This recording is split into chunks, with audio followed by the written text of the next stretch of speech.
Welcome to Forum 360. I'm your host, Leia Love, where we have a global outlook from a local view.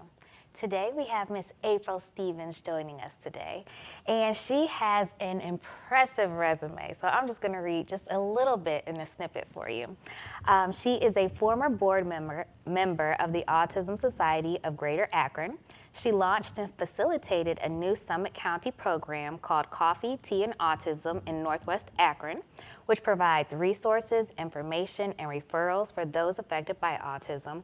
But most importantly, she's a mother to her son Xavier, who has autism. So today we are going to talk about autism, in particular how it affects minorities. So you recently started a company. Tell me about your company. Sure, the name of my company is called Autism From Another Spectrum, and we basically provide webinars for caregivers of people that have special needs, in particular autism. Autism is a comorbid disorder, so it comes with a lot of things associated, including ADHD, PDD. I can give you a whole list of other acronyms that comes with it. So we address all of those in our webinars, but we also provide customized training to organizations that help with the special needs community. Our focus is multicultural individuals with special needs and autism. Awesome. So tell me how you realized that your son was autistic. At 18 months, he started banging his head on the floor, and he wasn't feeling the pain. And then he started doing self-stimulatory behaviors, like rocking. That's something that they do.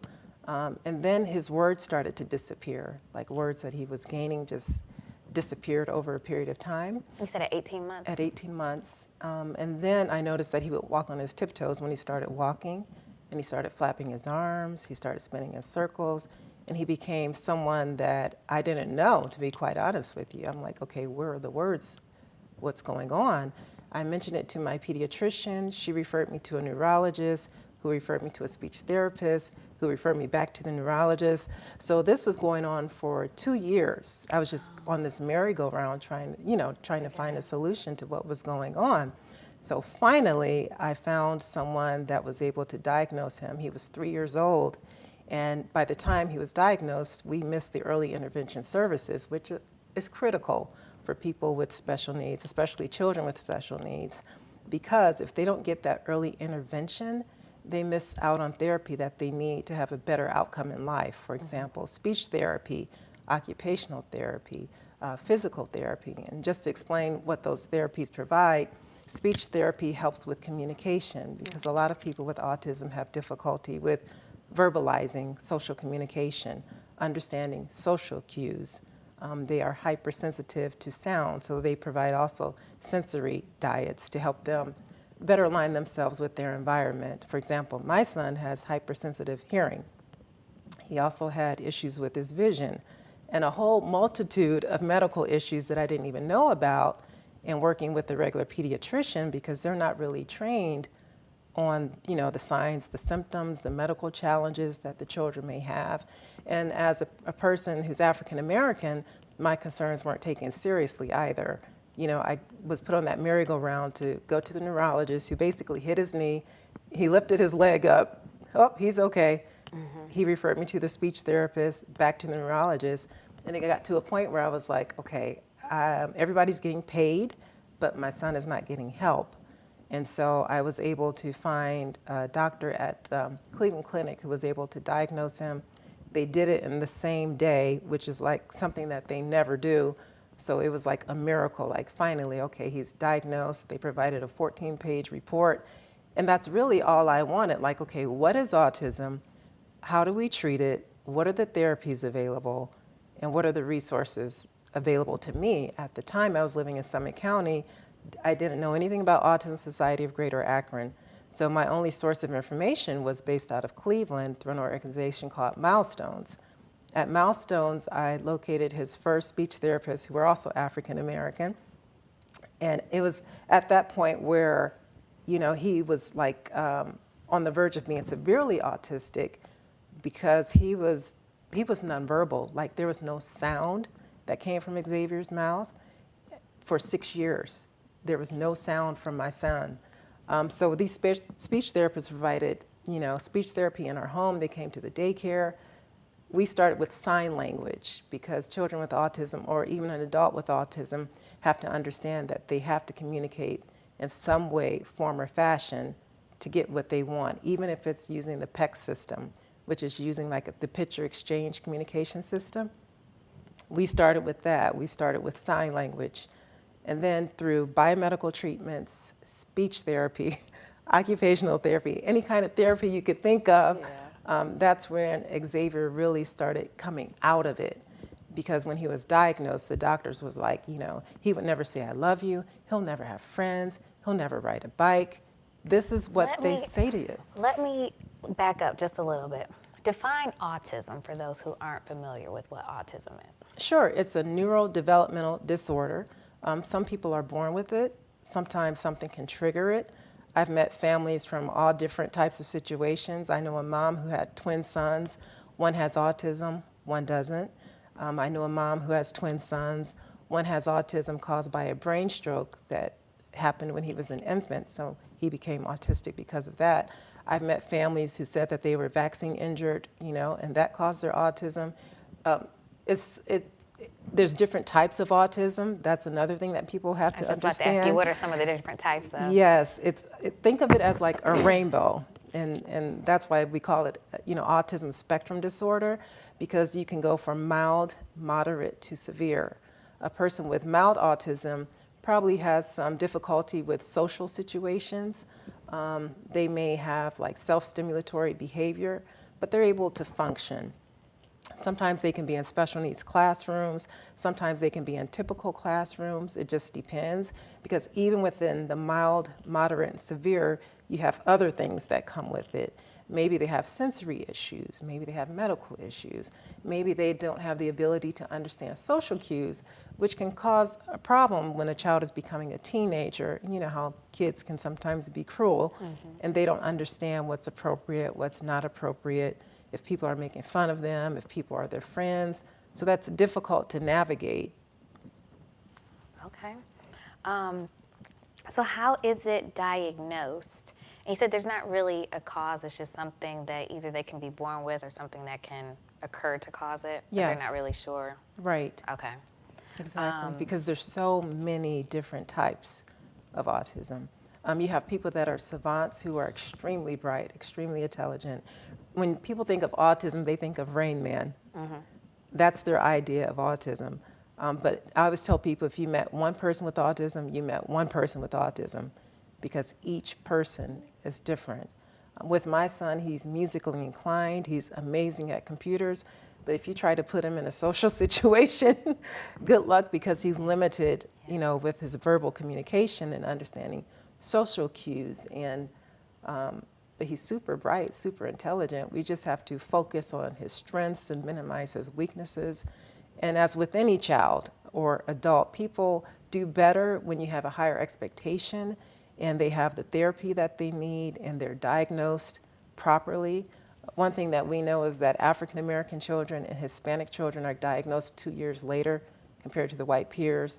So that makes a big impact on their lives, because if they're not diagnosed, misdiagnosed, or don't have a diagnosis, what type of therapy or intervention are these kids receiving? And how will that impact their lives in the future? Does it tend to manifest any differently in different races or between genders, male versus female? Does it manifest any differently, or is it still the same based on that person?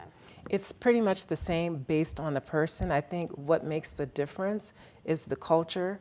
For example, in China, it's not so much the manifestation, it's how people are provided with help.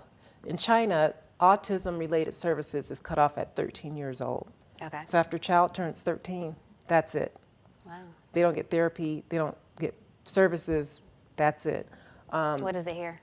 In America, it's 21. Okay. That's not too far off. Yeah. If you have a child in high school, you're looking at, I don't know, if your child is 16 and 5 more years, 21, then what do you do with them? And that's the struggle that a lot of parents face once their child reaches the age of 21. Well, where do they go? Do they work? Do they go to school? Can they go to school? Can they work? And I need to answer that because yes, they can if they get the proper therapy and services that they need, and also support. The Autism Society of America was started by parents, just like regular parents who wanted to help their kids. And that's where most of the help comes from when you're dealing with special needs kids. It is the parents, because we're the ones that have to think about their future. It's not the therapists, it's not the doctors, it's the caregivers. So what are some of the misconceptions about autism? Well, let's start with the diagnosis. Some people think that if they can look you in the eye, then they don't have autism, and that's not true. Sometimes it could be a cultural thing where a child looks at an adult in the eye or doesn't look in the eye. There's plentiful different ideas of what autism is and what it looks like. And a lot of it's based on bias, a lot of it's based on ignorance, a lot of it is based on a stigma, because autism carries a certain stigma to it. Just like a kid with Down syndrome, they're thought of as being less than, and they're not less than, they're actually extraordinary if we can tap into their gifts and talents. You know, every time I look at Xavier, I'm amazed because he can think things and outsmart me, but he's not able to verbalize it. Yeah. So to me, that's like a gift, and you have to find a way to channel that energy. Yeah. If you are just joining us, we are talking to April Stevens, and we are talking about autism and in particular how it affects minorities. So going back, what is the effect of bias when diagnosing children of color with special needs? The effect of bias, well, there's several. There's unconscious bias and there's conscious bias. And sometimes if you're a single parent, or if you're a parent who's a different race, what have you, people have this perception of who you are versus doing their job, which is to diagnose the child. So sometimes, like if you're a single parent and you're going for a diagnosis, you know, your concerns are discounted. Or they think you have 6 children at home and you're a bad mother or whatever, or the child has a deadbeat dad or whatever, rather than doing their job, again, which is to use the diagnostic criteria for autism. And the impact is that that child does not get the support and services that they need. Not only does the child get affected, the family gets affected, because now you have a stressed out parent or caregiver, you know, trying to figure out how to help their loved one, but no one's helping the child because of the bias. And that could be racial bias, that could be based on socioeconomic factors, marital factors, your gender, your sexuality, whatever people see you as. So bias affects treatment, it affects therapy, it affects placement of the child in the educational setting.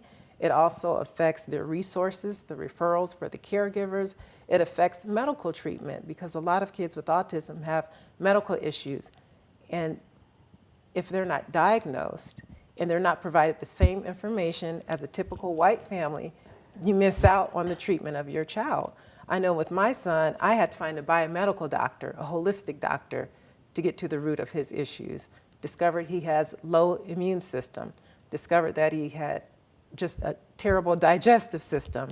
And there's been studies to prove that people with autism have different bacteria in the gut, and we know that the gut is connected to the brain.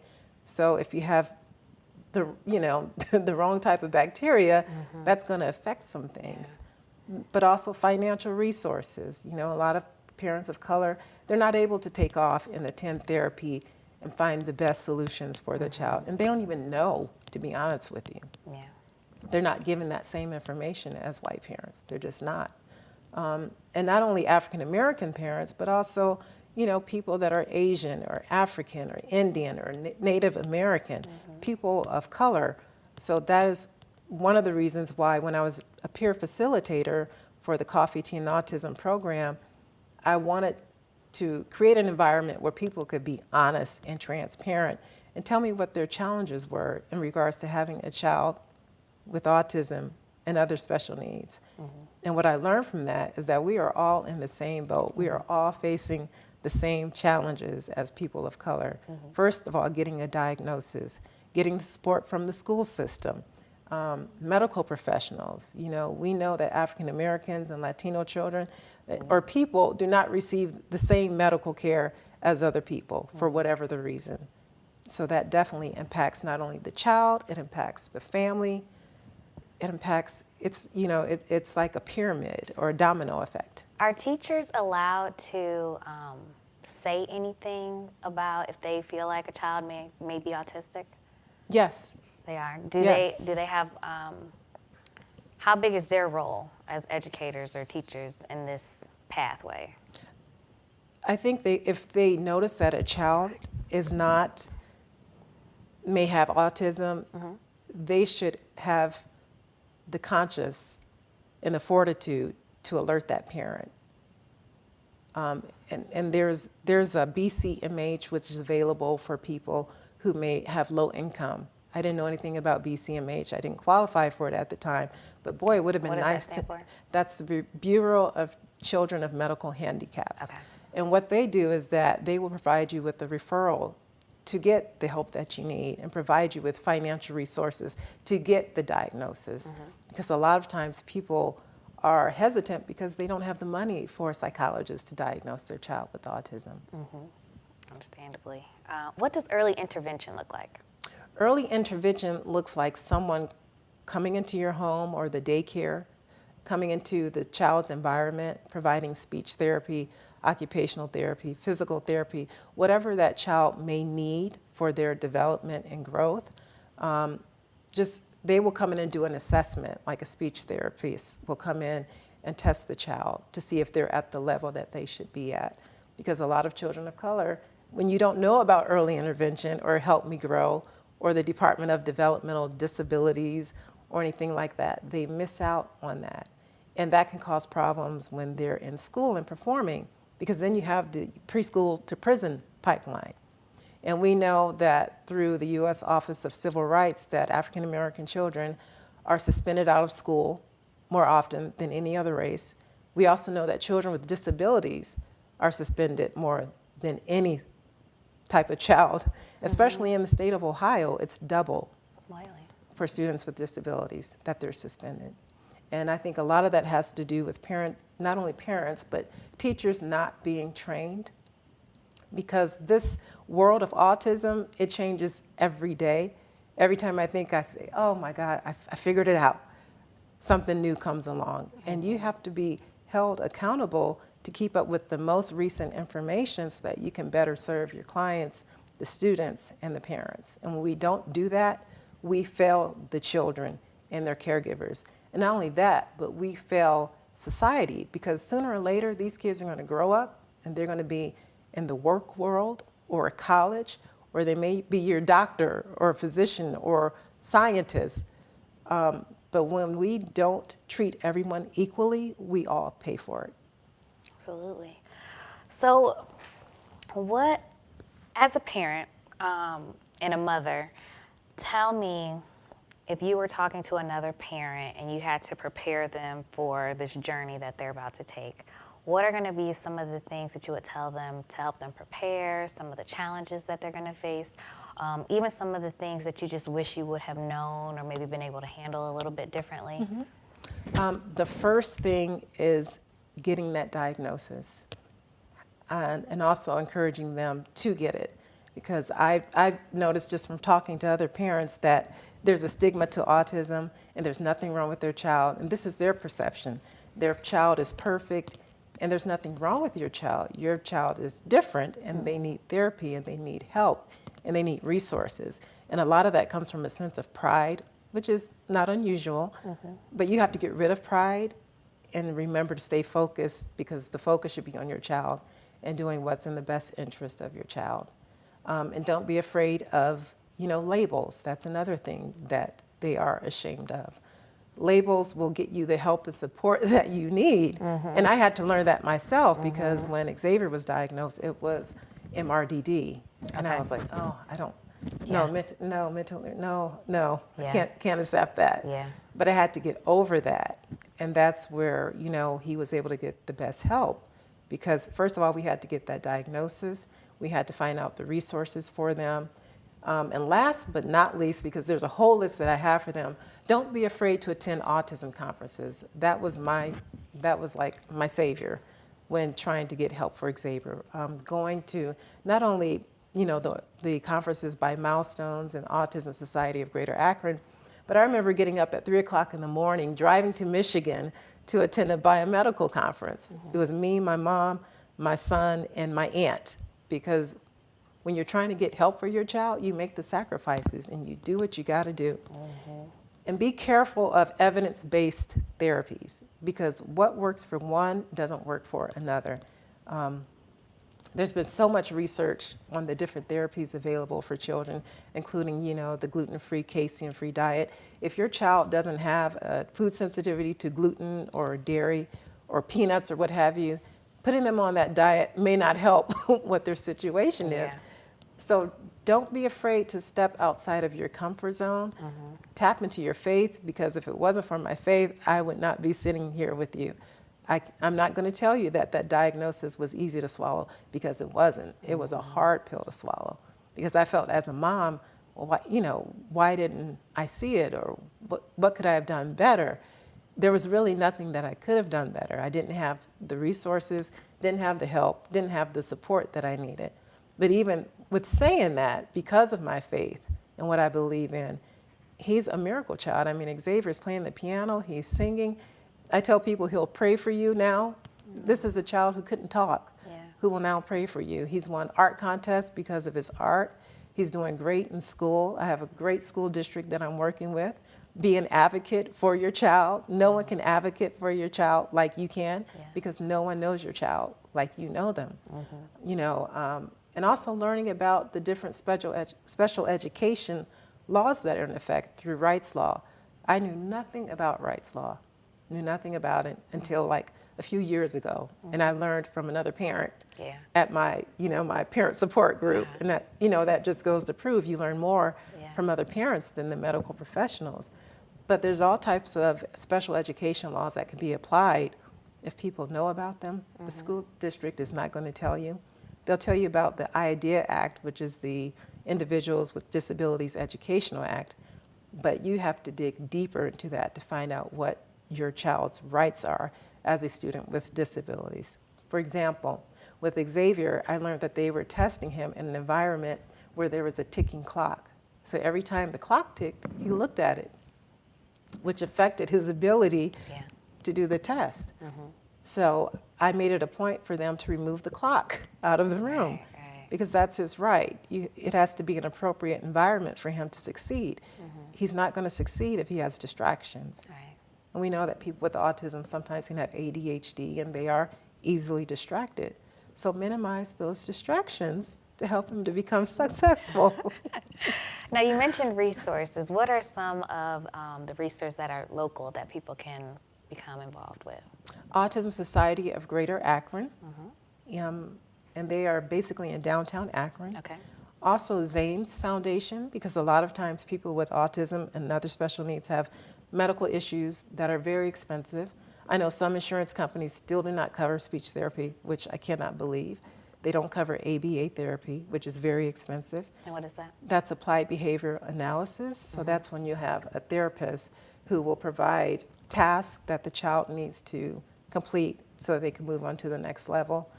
My insurance company just started covering that April of this year. It would have been nice to have that 10 years ago, because it probably would have been, further along, but I'm grateful that it is now covered. But also Milestones, which is based out of Cleveland, but they help everyone in Northeast Ohio.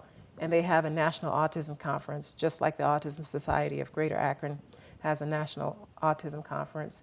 OCALI, which is the Ohio Center of Autism Low Incidence. That's a long word. And they're based out of Columbus, Ohio. They provide all types of information on their website, free resources for caregivers of people with special needs, including presentations on, how to address puberty in people with autism, which is another world in itself, because the hormones are kicking in. Plus, there's all those wonderful things going on with autism already. So it's an exciting time for caregivers during that time. So I mentioned O'Calley, Autism Society of Greater Akron, Milestones, Zane's Foundation. People can contact them. What I love about them is that it's not based on income. They see the need of the person that may need financial help in the areas of speech therapy, summer camp, whatever, wheelchairs, whatever you can think of. But as I mentioned, go ahead. Okay, sorry. That's Real okay. quick. Yes. Tell me one thing that you love to do with your son and how people can reach your company if they want to have more access. Sure. One thing that I love to do with my son is attend church service because he loves church. He's the type of kid who will cry if we don't go to church, and he's 13. So that's a blessing in itself. I think he realizes that that is where he got his help with his autism, and that's where he will continue to get his help. And you can reach me at 833-203-2327. My email address is AF as in Frank, A as in April, S as in Sam, 18@yahoo.com. And I'm also on Facebook at autismfromanotherspectrum.com. Great. Thank you, everyone, for joining us today. I'm your host, Leia Love, and we want to thank April for coming and just giving us a very, very good understanding of dealing with autism, and in particular, those with minorities. Thank you, and you have a wonderful weekend. Forum 360 is brought to you by Electrical Impulse Communications, the John S. and James L. Knight Foundation, Hudson Community Television, the Rubber City Radio Group, an anonymous donor, the Jewish Community Board of Akron, Medical Mutual of Ohio, Blue Green, and Forum 360 supporters.